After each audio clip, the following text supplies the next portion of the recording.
Everyone, आज हम करेंगे चैप्टर 5 का पोस्टुलेट 5।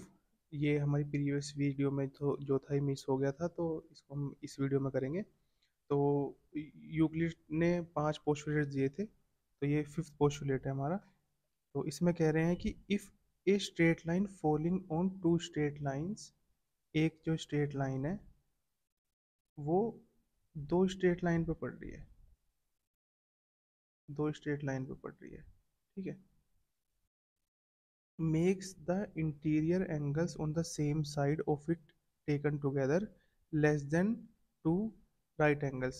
मतलब जो सेम साइड पे जो दो इंटीरियर एंगल हैं उनका सम क्या है? दो राइट एंगल्स, मतलब 180 से कम है। Then the two straight lines if produced indefinitely meets on the same side on which the sum of angle is less than two right angles। तो जिस साइड इंटीरियर एंगल्स का सम जो है वो 180 से कम है, मतलब दो राइट एंगल से कम है, उस साइड की लाइंस जो है हमारी ये दोनों, इनको अगर हम आगे को एक्सटेंड करेंगे तो ये आगे जाके क्या करेंगे, एक दूसरे को कट कर देंगे। तो ये है हमारा पोस्टुलेट 5। ठीक है, अब हम करेंगे एक्सरसाइज 5.1। तो इसका पहला क्वेश्चन है कि which of the following statements are true and which are false, give reasons for your answer. ठीक है, ट्रू फॉल्स है ये और रीजन देने हैं। ठीक है, तो पहला क्या है, only one line can pass through a single point. तो हमने इससे पिछली वाली वीडियो में करा था कि एक पॉइंट से तो इनफाइनाइट लाइंस पास हो सकती हैं। तो इसमें कह रहे हैं कि एक ही लाइन पास होगी सिंगल पॉइंट से, तो ये तो फॉल्स है। ठीक है, फॉल्स। रीजन क्या है? This can be seen visually, हम इसको विजुअली भी देख सकते हैं। ठीक है, बाय द स्टूडेंट।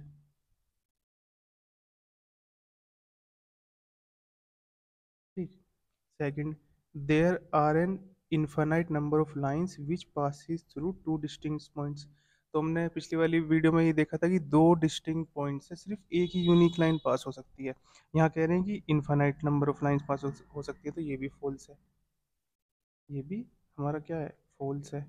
और इसका रीज़न क्या है? ये जो हमने एक एग्जाम पढ़ा था 5.1, उसमें थी ये वाली बात कि सिंगल पॉइंट से जो है वो, सॉरी, दो पॉइंट से एक यूनिक लाइन पास हो सकती है, तो ये तो उसको कॉन्ट्राडिक्ट कर रहा है। तो this contradicts axiom 5.1। Third line में क्या करें, थर्ड क्वेश्चन हमारा, third part, a terminated line can be produce indefinitely on the both sides. तो ये हमने पोस्टुलेट 2 में पढ़ा था कि कोई भी जो टर्मिनेटेड लाइन होती है उसको हम बोथ साइड और एक्सटेंड कर सकते हैं। ठीक है, तो थर्ड का क्या हो गया हमारा, ट्रू। थर्ड हो गया हमारा true. Reason, postulate 2। Fourth, if two circles are equal their radius are equal. देखो, अगर दो सर्कल इक्वल हैं तो उनके रेडियाई भी इक्वल ही होते हैं। कैसे? जब आप उन दोनों को एक दूसरे के ऊपर सुपर इम्पोज कर दोगे तो उनके सेंटर और जो उनकी बाउंड्रीज हैं वो भी क्या हो जाएंगी, एक दूसरे को कोइंसाइड कर देंगी। इसलिए उनके रेडियाई भी जो हैं वो भी कोइंसाइड कर जाएंगे और वो भी इक्वल होंगे। ठीक है, तो true, if you superimpose the region bounded by one circle on the other, then they coincide.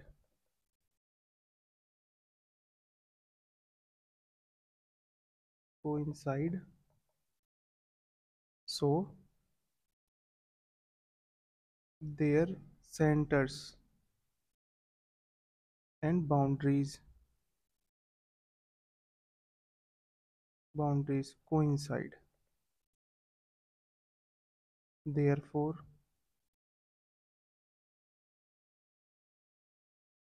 their radii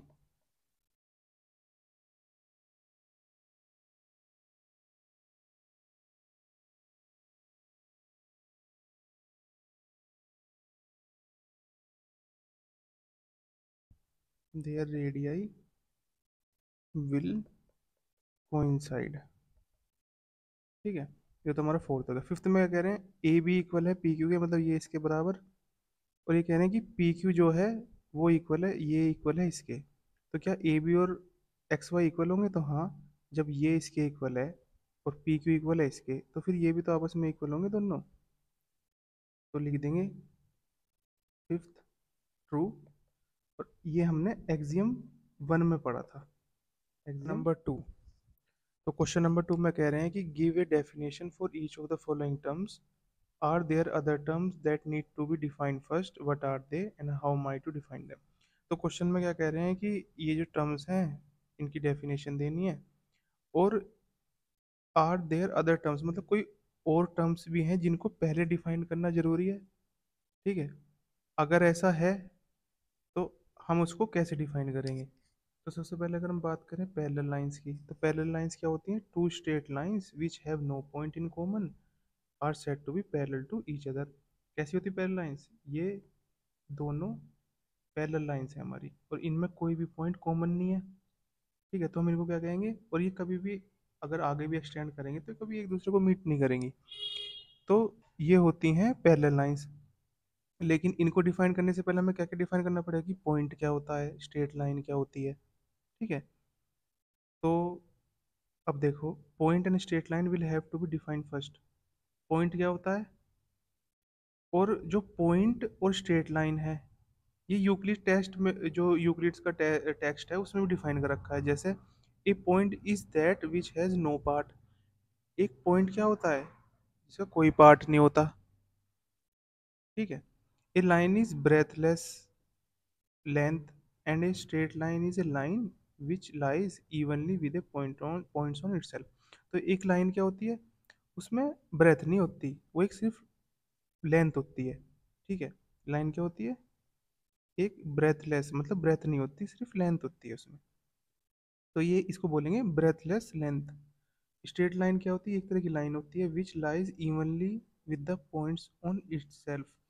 तो वो इवनली लाई करती है, जो भी उसमें पॉइंट्स रहते हैं उस पर इवनली लाई करती है। ठीक है, स्ट्रेट लाइन होती है ऐसी सीधी बिल्कुल। ठीक है, परपेंडिकुलर लाइंस क्या होती हैं? If one among two parallel lines is turned by 90 degree, the two lines become perpendicular to each other.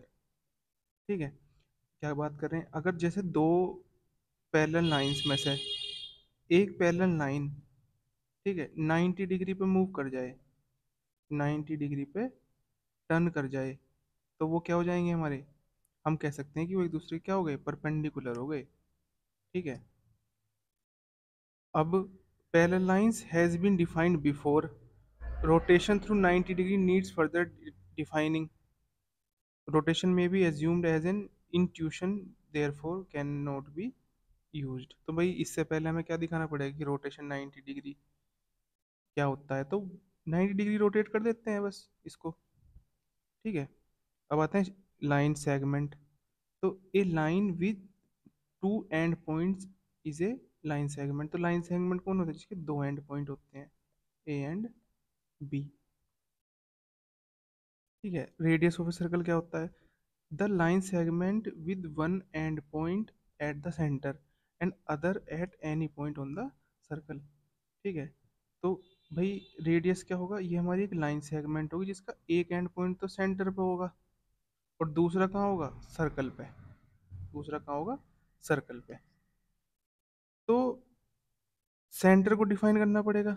तो सेंटर में be defined assuming inside as a point inside the circle which is at the same distance from all the points on the circle। अब देखो centre क्या होता है? ये एक बीच में ऐसा पॉइंट होता है जहां से सर्कल का हर पॉइंट, अगर मैं कोई पॉइंट बनाऊँ, वो सेम डिस्टेंस पे रहता है। ये सारे डिस्टेंस कहाँ रहते हैं? सेंटर से सेम डिस्टेंस पे रहते हैं। ठीक है, अब आता है स्क्वायर क्या होगा? तो एक quadrilateral with all sides equal and all angles right angles is a square। तो ए स्क्वायर क्या होता है? सबसे पहले ये क्वाड्रिलेटरल होता है, ठीक, जिसके सारी साइड इक्वल होती हैं और सारे एंगल 90 डिग्री के होते हैं। ठीक, अब इससे पहले हमको क्या बताना पड़ेगा कि क्वाड्रिलेटरल क्या होता है। तो क्वाड्रिलेटरल क्या होता है, जिसकी चार साइड्स होती हैं, वो क्वाड्रिलेटरल होता है। ठीक है। और फिगर, साइड्स और एंगल्स वो हमको पता ही है। ठीक है।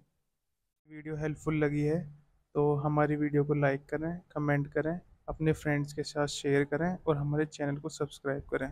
Thank you.